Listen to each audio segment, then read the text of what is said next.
Bienvenue et bonne matinée à tous.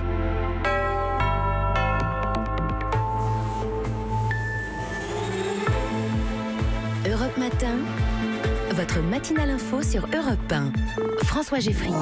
8h, le journal avec Sophie Tussaud. Bonjour Sophie. Bonjour François, bonjour à tous. Les sauveteurs ont lutté toute la nuit pour retrouver des survivants à Gênes, en Italie. Des automobilistes sont toujours bloqués sous les décombres du viaduc. L'une des envoyés spéciaux d'Europe 1 a passé la nuit sur place avec les secours. À la une également, Sophie. Après le choc, la fermeté du gouvernement italien qui veut punir les responsables, mais aussi la polémique. Le viaduc de Gênes connaissait des problèmes structurels depuis sa construction. Les migrants de l'Aquarius pourront débarquer dans les prochaines heures à Malte. Les candidats à l'exil seront répartis dans 5 pays européens. La France propose d'en accueillir 60. François Hollande est-il en train de préparer son retour ? L'ancien président, très actif médiatiquement, était hier en séance de dédicace dans les Bouches-du-Rhône.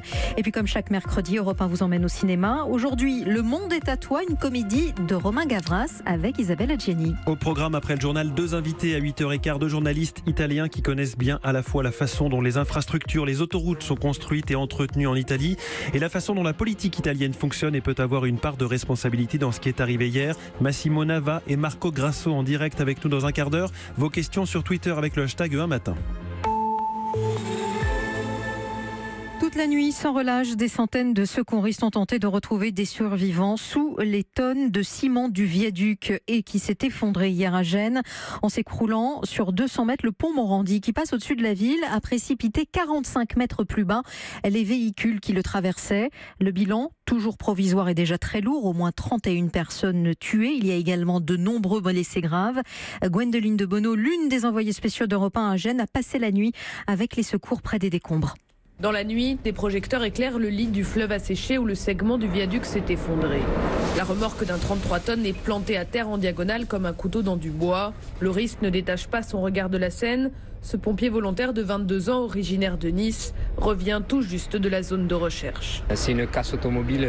Il y a des voitures entre les dalles, il y a des barres de fer, il y a de l'eau, c'est immense. C'est une sensation d'oppression. Vous allez là-bas, il y a un silence.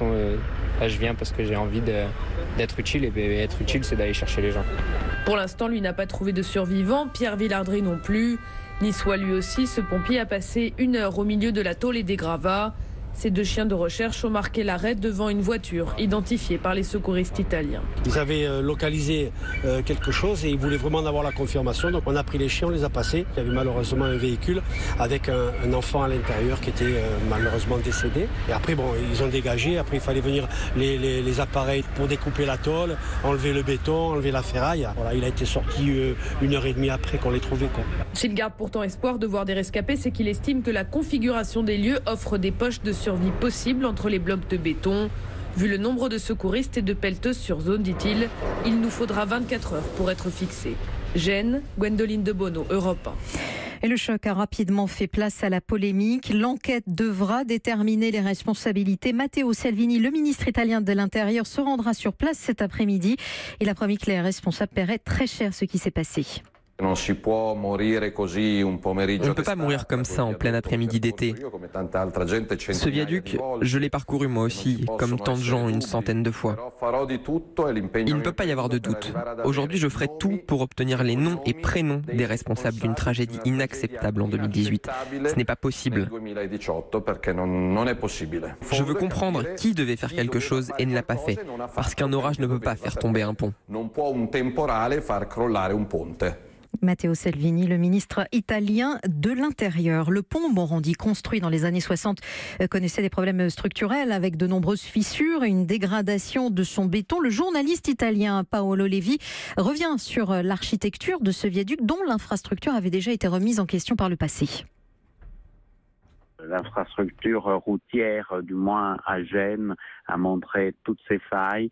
Elle avait été remise en question déjà par le passé, par des ingénieurs qui avaient critiqué cette œuvre, ce pont incroyable qui s'élance sur plus d'un kilomètre de long et soutient sur des pilotis qui montent à 100 mètres de hauteur une autoroute à 4 voies comme les plus grandes autoroutes qu'on voit en Europe. C'est une œuvre d'ingénierie assez folle. C'est un peu comme si on construisait le viaduc de Millau dans le sud de la France sur Marseille. Et aussi, on avait très très souvent fantasmé l'écroulement d'un de ces viaducs qui surplombent la ville et qui sont construits vraiment sur le tissu urbain à 100 mètres de haut, mais partout on a construit un peu à la va-vite dans l'après-guerre. Il faut revoir tout ça parce que ça peut engendrer des catastrophes terribles, surtout quand ces infrastructures commencent à devenir vieillissantes et la maintenance ne suffit plus. Le journaliste italien Paolo Levi répondait à Chanel Petit. Selon le quotidien Il Corriere della Sera, 10 ponts se sont effondrés en Italie ces 5 dernières années. Et je vous rappelle que nous serons en direct avec 2 journalistes italiens dans 10 minutes sur Europe 1. Une solution a été trouvée pour l'Aquarius, Sophie. Après 5 jours en mer, le navire humanitaire va pouvoir accoster à Malte. La France a proposé d'accueillir 60 migrants, les 141 candidats à l'exil à bord du bateau, mais également les 114 autres débarqués lundi dans l'île seront répartis dans 5 pays européens. Pauline Jacot. La France, l'Espagne, le Portugal, l'Allemagne et le Luxembourg. 5 pays européens vont accueillir les 255 migrants débarqués à Malte. 60 personnes iront en France, 60 en Espagne, 30 au Portugal. L'Allemagne et le Luxembourg n'ont pas encore annoncé de chiffres. Toutes les procédures et les entretiens se feront sur place, directement à Malte, base logistique de cette opération. Pour la France, c'est l'OFPRA, l'Office français pour les réfugiés et les apatrides, qui se rendra sur l'île dès jeudi. L'équipe va devoir interroger ces migrants pour savoir s'ils peuvent bénéficier du droit d'asile, s'ils sont réfugiés. C'est uniquement à cette condition que 60 d'entre eux seront accueillis en France. Parmi les 141 personnes à bord de l'Aquarius, la moitié sont des mineurs, un tiers sont des femmes et 2 enfants ont moins de 5 ans. Pauline Jacot. La police britannique enquête après l'attaque à la voiture bélier contre le Parlement à Londres hier. 3 perquisitions ont été menées en fin de journée à Birmingham et Nottingham dans le centre de l'Angleterre. L'attaque considérée comme terroriste a blessé 3 personnes. Le conducteur, un Britannique de 29 ans qui a été arrêté, n'était pas connu des services de police. Cette information Europe 1, une course-poursuite mortelle la nuit dernière à Paris. Un automobiliste a été tué par les tirs d'un policier. Il était minuit rue Condorcet dans le 9e arrondissement lorsqu'un homme aurait refusé un contrôle de police. Un fonctionnaire l'aurait alors poursuivi à scooter avant d'ouvrir le feu lorsque l'automobiliste a tenté de le renverser en faisant une marche arrière. Touché par balle au thorax, l'homme a succombé à ses blessures. La police des polices a été saisie. 8h07 sur Europe 1, la suite du journal de Sophie Tussaud. La carrière politique de François Hollande est-elle vraiment terminée ? La question est posée. Des sympathisants semblent en tous les cas ne pas y croire et ont même distribué un tract Hollande 2022. Reste que l'ancien chef de l'État est très actif médiatiquement. Depuis la sortie de son livre Les leçons du pouvoir, paru en avril dernier, François Hollande multiplie les séances de dédicaces, 61 en à peine 4 mois. Hier encore, il était dans les Bouches-du-Rhône à Cassis. Victor Deland était sur place pour Europe 1. Une rue commerçante barrée, un café-librairie trop petit pour contenir le nombre de curieux. À son arrivée, quelques commentaires sarcastiques. Je croyais que ça existait plus, les socialistes. Mais la grande majorité des vacanciers est là pour le rencontrer. Didier a attendu 3 heures pour faire dédicacer son livre.